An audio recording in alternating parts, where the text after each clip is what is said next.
Okay, we've been talking a lot about styling and properties you can use to style different things, but now we want to take a look at actually being able to lay the page out. You've seen how we've done it with tables so far in small pieces, but we use CSS to do the majority of the work for us as far as laying out the page, putting the columns on it, making sure that this picture is in this place and this article is in that place. So the positioning is basically controlling how and where a browser is going to display any one particular element. Well, CSS offers four types of positioning for us: static, relative, absolute, and fixed. Well, static is just a normal, or default if you want. Book calls it normal. It's just a default way of positioning elements. In a normal flow, block level elements within a page flow from top to bottom, and inline elements flow from left to right. And they are created from the source code, processing it from top to bottom. So the static would be if you just didn't do anything at all, pretty much what we've been doing all along. When you do start to position things, there are four other properties that you can use as well, and these are the box offset properties. That's top, bottom, right, and left. Basically, how far from the top do you want this to be positioned, how far from the bottom, how far from the right, or how far from the left. They're used in conjunction with a position property to place these elements. In and of themselves, they do nothing. So you'd have to have the position property set to either relative, absolute, or fixed in order to be able to use the top, bottom, right, and left properties. And normally you're going to use probably two of them. You could get by sometimes with just using one, but more often than not you use two of them. They can be any valid CSS measurement. And after the position property, then you would list two of the box offset properties and the width. Anytime you position something, you want to give it a defined width. The relative position. This element is placed relative to its current position in the HTML flow. Or in other words, relative to where I would normally be, where will I go? For example, setting the top to 20 pixels and the left to 200 pixels would then place the element 20 pixels down from its original position and 200 pixels from the left of its original position, or where it would normally appear. And other elements then would accommodate the old HTML placement of a relatively positioned element. Basically what I'm saying there is that the rest of the page still sees it as if it's there. Very similar to the visibility hidden. When we do that, we don't see what we've hidden, but the space is still being taken up. Same thing with relative positioning. It's going to leave a hole where the element would have been, and you're going to see it in a different place. One of the main benefits, as you'll see as we go through this, isn't necessarily to move an element, but rather to set a point of reference for absolutely positioned elements that are nested inside of it, which we'll look at in a few minutes. Keep in mind also that unless you set a background for a box, either a background color or an image, the box is transparent by default, and that can cause some issues as well, which we'll see. The CSS specification does not say which element appears on top when relatively positioned elements overlap another element, so there can be differences between the browsers in that regard. But we have a fix for that we'll be talking about a little bit later in this video. So let's look at some code here. We just have a simple page here with 3 paragraphs. Inside each one, just so you could recognize them, box 1, box 2, or paragraph 1, paragraph 2, and paragraph 3, and putting those numbers in bold so it's easy to see which box is where. Statically, this is the way that they would lay out, just the way they're done. Well, we got 1, 2, and then 3, the same way that they appeared inside of the HTML. But now let's take a look at our style sheet. You might notice on the bottom here I have one already set up, but I put an X in it so it wouldn't run the first time. So we're going to take that X out to start with and make this live, if you will. And then you'll see that we are positioning this relative. Once it has positioning, then we can set any of the box offset properties. Here we're using left 40, that's going to move it to the right 40 pixels, and the top minus 40, which means it's going to move it up 40 pixels. So if I save this change then, which is basically just making this last style or this last rule active, and we refresh our page, you can see now that box 2 is on top of box 1, but yet box 3 still thinks that it's here. Now this is pretty easy to read, and the reason for that is in our paragraph styling we set the background color to FFFF, which is white. Well, what if we X that out so that we had no background color? When we refresh this page now, you can see that the text, because this is transparent, is overlapping the other, making it very ugly to even read. Well, why would we want to be using this relative then? Well, one of the big benefits from placing an element relative to another tag is that when that tag moves, the positioned element moves along with it, just like a family. If you are a child of a parent and the parents move, the child's going to go with the parents. Same thing here. So we can position things, and when we move one thing, all the other things go with us. When you apply relative positioning to a tag, basically what we're saying is all positioned elements inside of me should be positioned relative to my location. If you're doing it for just that purpose so that you can move everything with the movement of the parent tag or the parent element, then you would not need to set the right, left, bottom, or top properties, because all you're doing is saying, okay, this is relative, so all the other ones are going to go with it or are going to be based on this. Then you don't need to move it. You're just setting it as relative. You'll see an example of that in another video. The absolute position. Absolutely positioned elements are completely detached from the flow of the page as determined by the HTML source. In other words, what we saw in the relative were other elements, the third paragraph in particular, acknowledge the fact of where that paragraph 2 would have been. If it's positioned absolutely, that's not the case. That third paragraph would actually move up. That's similar to the display none, where it takes it out of the page and everything else reacts as if it was not there. You determine the location once again by specifying left, right, top, or bottom. You can do that in any of the measurements you want. Usually it's done in pixels, EMs, or percentages. And when this is actually positioned, it's going to position the box relative to the containing block. Okay, now this is a little bit different than the containing element. The containing element is the element that the particular tag or element is nested inside of. And the reason why we use that nesting and indentation so we can see what belongs to what.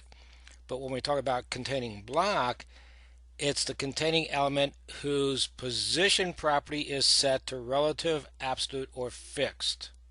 So, to try to clear that up, an absolutely positioned element is actually placed relative to the boundaries of its closest positioned ancestor. The exact position depends on other elements the styled element is nested in. So an element is positioned relative to the browser window if it has an absolute position and it's not inside any other element that has absolute, relative, or fixed positioning. An element is positioned relative to the edges of another element if it's inside that element and that element has absolute, relative, or fixed positioning. So if we look at some code, you see the same three paragraphs here, with the second one with a class of 2 that we're going to move. However, you may also notice that these are inside of a divider with the class of page. So if we look at our style sheet then, let's look at page first. This is going to have the position of absolute, and it's going to be positioned 50 pixels from the left and 100 pixels down from the top. Padding, borders set to it, and all that.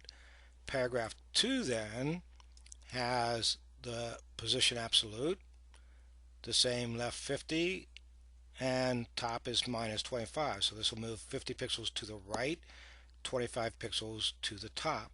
Now the key here is both of these are supposedly being moved 50 pixels to the left. So let's look at this in our browser. Alright, here's the fixed 50 pixels for the divider that's being moved to the left. This is the 50 pixels for the paragraph. It's 50 pixels to the left of its containing element that has positioning, which is this divider, and then 25 pixels up, which is basically what it's moved up here. On top of that then, you'll notice that paragraph 3 moved right on up into the position that paragraph 2 would have been in. Now to try to drive this home, go back in our style sheet and I'm just going to X out this position. So now that divider will not have positioning. When we refresh this page now, you see that the divider moved up because it wasn't told to move anywhere. Our 50 pixels is now from the edge, and the minus 25 actually took it off the page. Okay, and then we have the fixed position. The content of the element should be completely removed from the normal flow, like we've seen with the absolute positioning. The box, or the element, should not move when the user scrolls up and down a page. It's kind of the same as a fixed value for a background attachment property, only this is now an element that's going to be there. If you've ever run into frame sets, which is something that Blackboard is based off of, it replicates using frame sets where you have certain things that are there all the time. The menu bar on the left, the header on the top. Firefox, Safari, Chrome have supported this for quite a while now. IE7 was the first version of Internet Explorer that supported it. So if we look at an example here, you'll notice first that we have a divider up on top that just has the beginning web programmer. So this is a block level, and then inside of that we have several paragraphs, of which the first one has a class of 1 and none of the other ones do. So let's see what we're doing with the CSS then. In the divider with the header, we're positioning this as fixed. I wouldn't have to, but I'm positioning this to the top and left at 0, 0. Does not actually require the PX to be there. 0 is a lack of value, so you could either do PX or just do 0, 0 if you wanted to. So this is going to be fixed on top, and then we set a border around it, and got a background color and a few other things going on to make it stand out. All of our paragraphs have been specified to a width of 300 pixels, giving it padding color, background color as well. And then the paragraph 1, we're given a top margin of 100 pixels. Well, why would we want to do that?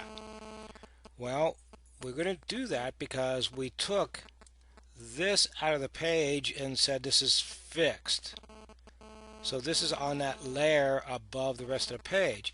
If we didn't set that value for this class 1 to be the top margin to be 100 pixels, it would always be hidden underneath of this divider. So that margin top is actually just moving the first paragraph down below that divider so that it's visible from the very beginning. You can see this is the one that had that margin top, and it's down. You see our divider now, it's got the dark gray beginning web programming. It scrolls across the whole thing. But here is what happens with a fixed. As I scroll up, the beginning web programming stays exactly where it's at, no matter which way I scroll. So it's fixed in position on your screen. That way you would always have your menu if you wanted to the top, or on the left like Blackboard does. The top could be company information that is always there. So that's the fixed positioning. And we've talked about with the absolute and fixed how these are actually taken out of the context and can actually become on top of other elements. And that's just known as stacking content. Well, we can control then which box appears on which other box by using the z-index property. And the stacking content and working with the z-index is similar to using the bring to top or send to back or bring up one, whatever you want to do in different applications you may have on your computer. Normally the stacking order of position elements follow their order in the page's HTML code. You can control the placement, as I've said several times now, with the z-index. Basically, the larger the value of the z-index, the closer to the top. It could be any number you want. 1, 2, 3, 10, 20, 30, 100, 200, 300. It could be 1, 50, 1,000, any numbers you want. I generally never use something like this. I always leave it open so that numbers can be placed in between, just in case at some point another element is added that needs to be between the first one and the second one. Well, if I'm using 10, 20, 30, I could use 15 for that one and it's done. If I'm using 1, 2, 3, I have to name new one 2 and then go back to 2 and 3 and change those values. So it pays to have some extra numbers in between each of them to give you a little bit of space to play in case something's added later. So let's look at an example. Again, we've got that same divider that we looked at before with a class of page, 3 paragraphs in it, and they all have a class of 1, 2, or 3.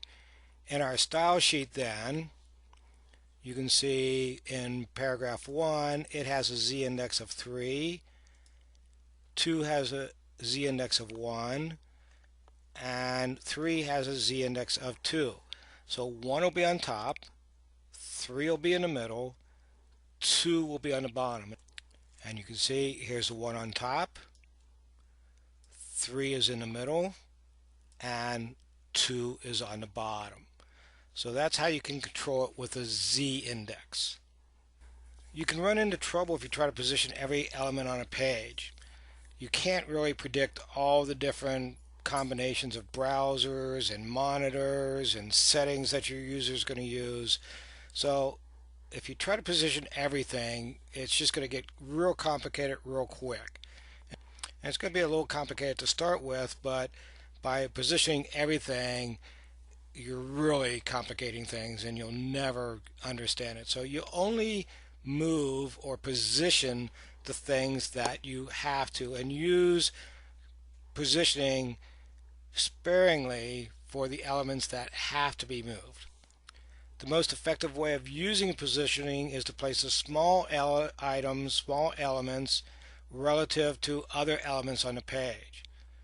The first element or containing element or containing block must have relative positioning. Well, it could have relative or absolute or fixed actually, and it does not have to have any of the top, bottom, right, or left properties set. But it has to have some type of position property. The nested element then would have an absolute with 2 positions to place it within the first element. You also want to be careful with negative values. Downside is you could position them partially or totally off the page. You'll see an example of that in a different video. Or you could hide the content altogether. Well, sometimes some people want to hide it. They might hide a picture off the viewable page just so it loads when the page loads, and then when the user clicks on something and that image is needed, it can be moved to where it needs to be, and it's a little bit faster than having to go back to the server, get the picture, and bring it back down again. Just a technique that you might think about for determining which elements need to be positioned.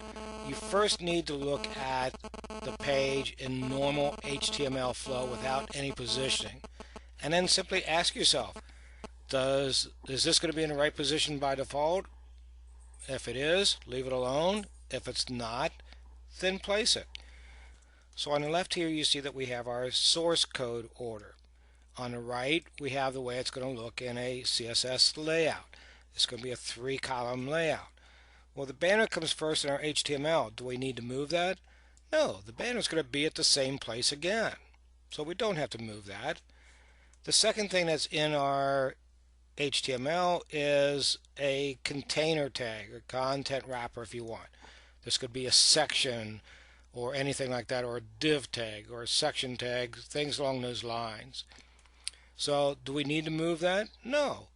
It's going to come right after the banner.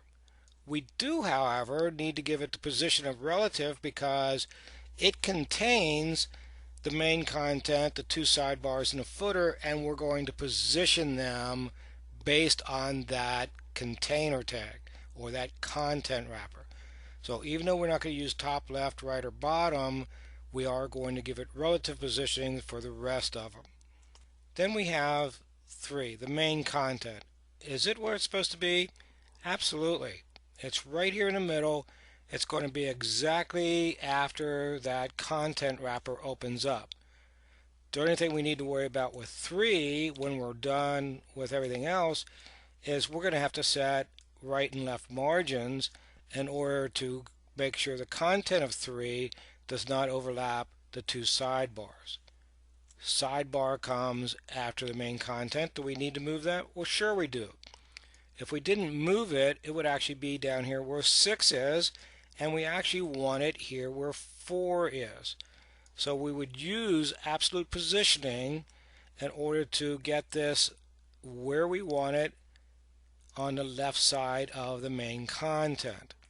Look at 5 then. Is it in the right place? No. Again, it would be below 4, which would be where 6 is now.